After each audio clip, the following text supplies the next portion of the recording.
salon de l'auto millésime 2016. Je vais vous faire découvrir mes coups de cœur et mon top 10. Je vous invite à me suivre. En route.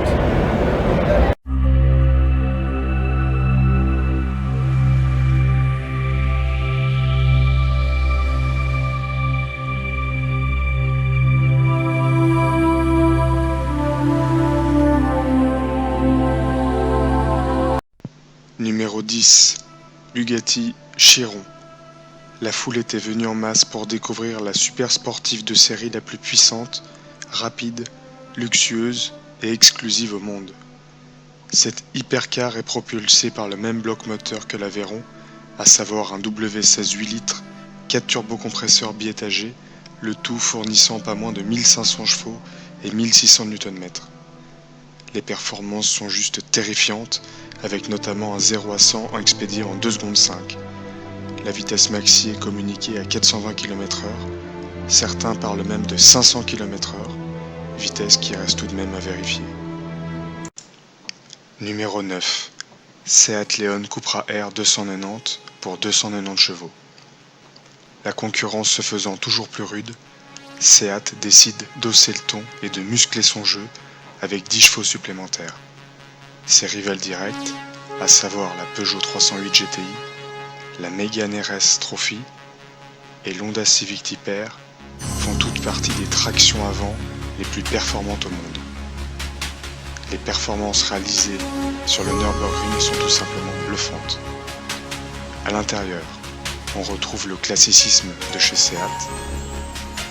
L'intérieur est relativement noir, un brin terne, mais respire tout de même la sportivité, avec notamment la boîte à double embrayage DSG d'origine Volkswagen et ses palettes au volant, et un écran tactile qui gère les différents modes de conduite pour jouer sur le caractère moteur et le plaisir de conduire.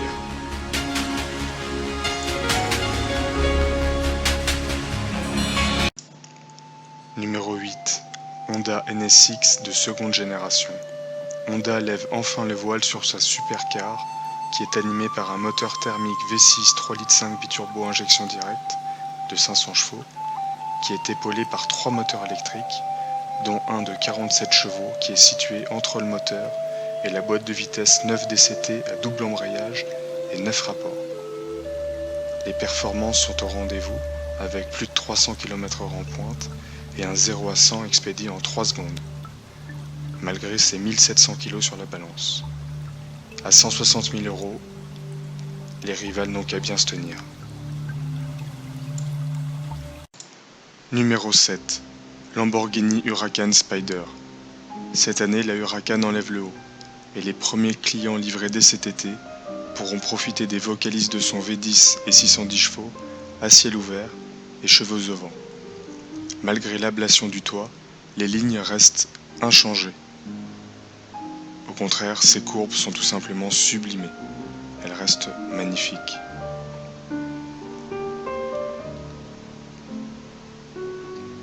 Lamborghini a choisi de nous dévoiler également un modèle très exclusif, la Centenario LP 774.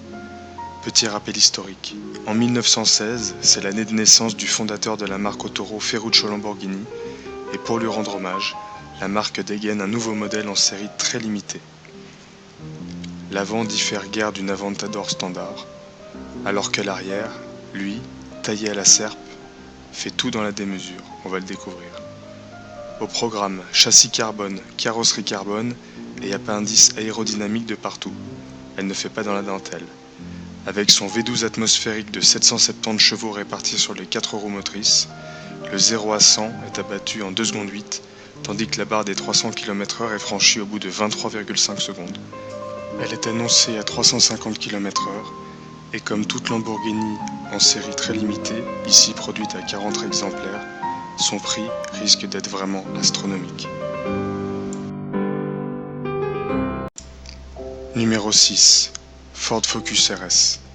Les ingénieurs Ford ont énormément travaillé pour faire oublier l'ancienne génération et son 5 cylindres d'antan. La sonorité moteur a été ici soigneusement travaillée. Le 5 cylindres laisse donc place à un 4 cylindres 2,3 litres EcoBoost qu'on retrouve sur la Ford Mustang, mais dont la puissance a été ici majorée à 350 chevaux. La traction laisse place ici à un 4 roues motrices avec une fonction drift qui permet de renvoyer plus de couple à l'arrière et de se prendre pour Ken Block. Amusant. Grâce à un mode launch control très efficace, le 0 à 100 est abattu en 4 secondes 7. Sous le capot, on va le découvrir bientôt. Allez, un petit effort, voilà. Sous le capot, donc le 2 litres 3 EcoBoost Ford Performance qui dévoile son filtre à air apparent, vous allez le découvrir. Le voici. À l'intérieur, on retrouve les baquets Recaro au maintien parfait. En revanche, l'intérieur se veut relativement sobre. Seuls les 3 manomètres qui surplombent la console centrale, qui indiquent respectivement température d'huile, pression de turbo et pression d'huile, nous indiquent que nous sommes dans une version RS. Pour le reste, peu de changements.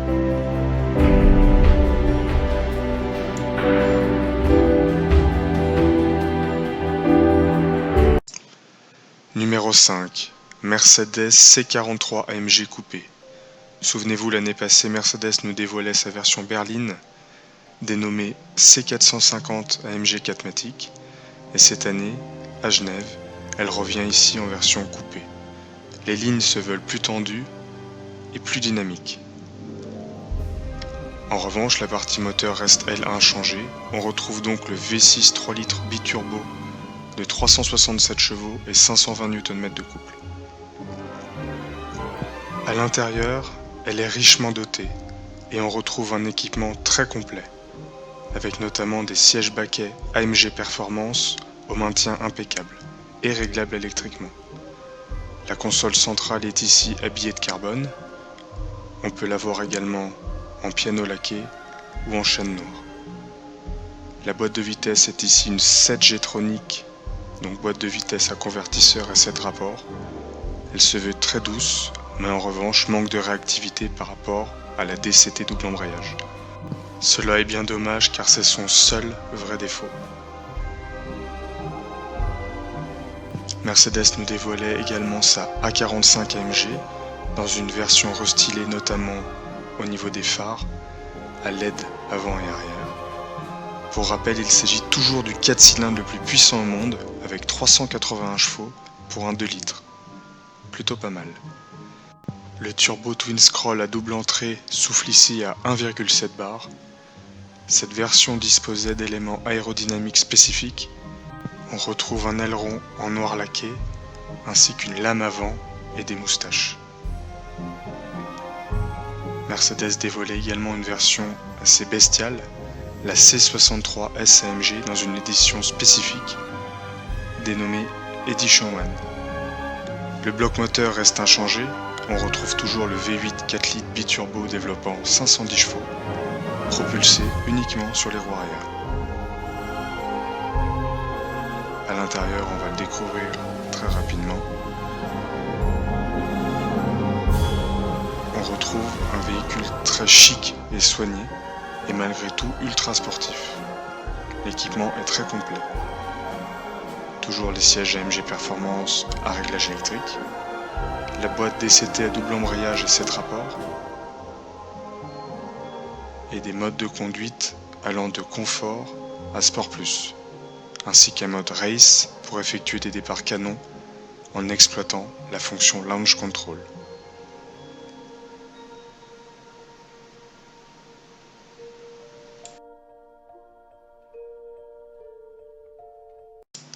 Numéro 4. BMW M2. Les fans de la marque Motorsport vont être ravis. Elle est enfin née. Suite à la disparition de la 1M, voici maintenant la M2, qui se veut copieusement bodybuildée. On retrouve un 6 cylindres en ligne turbo qui développe 370 chevaux et 500 Nm de couple en overboost. Agressive à l'extérieur, la M2 s'assagit nettement à bord, malgré ses plaquages façon carbone. Le volant, siège et compteur ressemblent eux comme 2 gouttes d'eau à ceux d'une M235i. Seule différence, la boîte de vitesse à double embrayage DKG. Elle offre des performances très intéressantes avec un 0 à 100 expédié en 4 secondes 3. Avec la boîte manuelle, il est effectué en 4 secondes 5. On va découvrir de près le bloc moteur, le fameux 6 cylindres en ligne 3 litres turbo twin scroll à double entrée. La barre anti-rapprochement. Un moteur d'une redoutable efficacité. Numéro 3. Porsche 911 Turbo S. Suite à un léger restylage, la Turbo S gagne 20 chevaux, notamment grâce à l'apport d'un turbocompresseur plus puissant, associé à un calculateur électronique également modifié. Il ne lui faut alors que 2 secondes 9 pour la propulser de 0 à 100 et 9 secondes 9 pour franchir la barre des 200 km/h. Pas mal. Au niveau du design, depuis toujours Porsche s'est donné pour mission d'initier les tendances au lieu de les suivre, de s'inscrire dans les cœurs plus que dans les esprits, ainsi que dans la durée, au-delà de l'éphémère. L'élan dynamique de l'extérieur se poursuit dans l'habitacle. Pour preuve, les volants de nouvelle génération permettent de saisir à pleine main les émotions sportives qu'offre la 911 Turbo. Une voiture de grand tourisme aussi chic qu'ultra efficace. Magnifique. Porsche nous dévoilait également une version très spéciale, baptisée 911R. Le client étant toujours plus exigeant, Porsche se voit dans l'obligation de multiplier les variantes, avec cette fois une 911R, qui se veut être le savant mélange entre une 911 GT3 RS et une simple Carrera. En effet, l'extérieur se rapproche d'une Carrera classique. Le moteur dispose donc de 500 chevaux, il est repris de la 911 GT3 RS, mais il est ici associé uniquement à une boîte mécanique. Vous voyez également qu'on perd l'aileron prédominant, la malle arrière, mais malgré tout les performances sont bien là. Une version ultime de la 911, pour les puristes. Numéro 2. Audi RS7 Performance. Présentée au salon dans sa livrée bleu Ascari, avec les phares LED pack optique 3D, elle se veut redoutable. Cette version exclusive conserve le V8 4 litres biturbo, mais les ingénieurs ont revu la gestion moteur et gagné une grosse poignée de chevaux pour offrir 605 chevaux au total.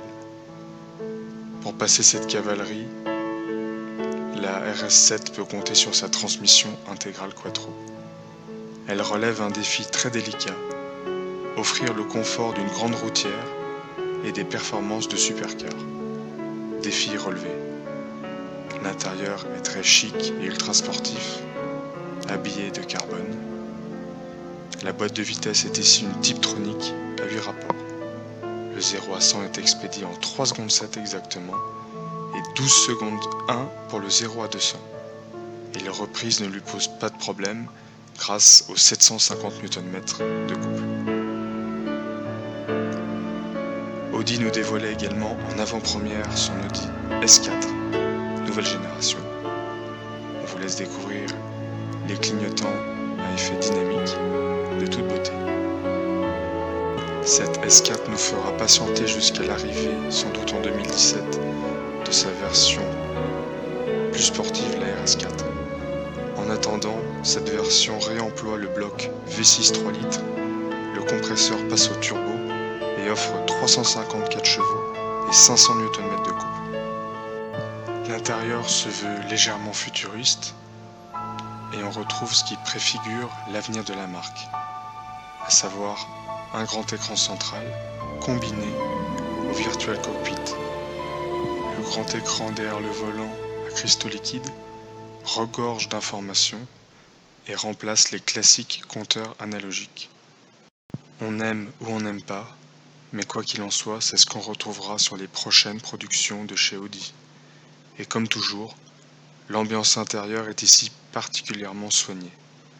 La rigueur allemande dans sa plus simple expression. Nous avions droit également à la version ultime, la R8 V10+. C'est tout simplement ce qui se fait de mieux en termes de sportivité chez la marque aux anneaux. On retrouve le V10 5 litres 2, repris de sa cousine la Huracan, disposant donc de 610 chevaux. Vous remarquerez au passage de nombreux éléments dynamiques sportifs avec l'aileron carbone. Sous le capot, on découvre en réalité le coffre, de faible volume. Mais le plus intéressant reste bien sûr la partie moteur.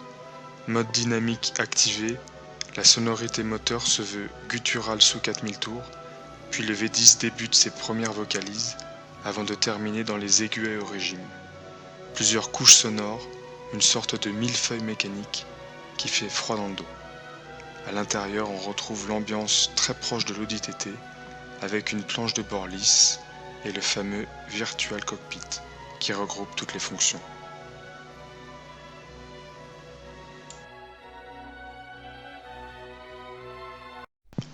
Numéro 1. Jaguar F-Type SVR Cabriolet. Il s'agit ici d'une mouture assez radicale, travaillée sur de nombreux points. Tout d'abord le V8 5 litres compressé, repris de la F-Type R, développe ici 575 chevaux, tandis que le couple passe à 700 Nm.